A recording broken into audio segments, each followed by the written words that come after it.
This is a look at social reform in the Progressive Era. If we look at the workforce of the Progressive Era, there is a large influence and boom of immigrant workers, and they arrived between 1880 and 1914. Because of the more diverse immigration population, there was separation within immigrants as well, such as certain positions being held in jobs. In the workforce, there was not much protective rights to help prevent unsafe workspace, and to workers who got injured would not have liability from the company and would not receive compensation for injury.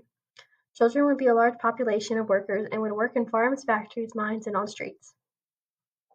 One of the larger social changes during this era was the Mothers' Pension movement from 1911 to 1919. Reformers began to focus on needs of women who were widowed. This was considered the first example of government providing outdoor relief to people in need, and this is a big step for society during this time.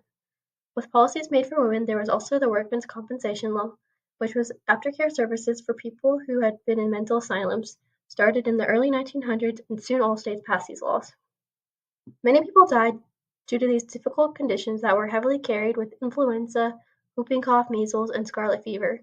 Public health was still newly developing, and there was not much preventive care at all yet for illnesses. But public health inspectors enforced sanitary conditions. During this time, there was more dominant conservative views. The general public had negative views of immigration and discriminatory aspect.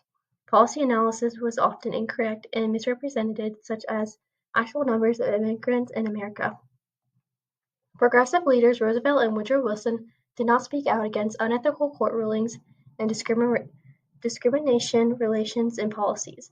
However, Roosevelt helped with the social reform through the Meat Inspection Act, the Food and Drug Act, busting trusts, and protecting natural lands. Women's suffrage became a central reform, and it helped with protective labor laws to defend women from exertion that could endanger reproductive function and separation of men and women workforce. After all women's effort, the 19th Amendment was ratified in 1920, and women were able to vote. Jane Addams made a lot of progress in social reform for the people. She was a social worker who established the Whole House in 1889, which was a community program for immigrants. Jane Addams, W.E.B. Du Bois, Ida B. Wells, and many other social reformers started the NAACP, which is the National Association for the Advancement of Colored People, which protested lynching in the U.S. and protesting for the protection of colored individuals. She also helped pass child labor laws in Illinois and continued on to advocate for many things during this time, to speak for the people and for women.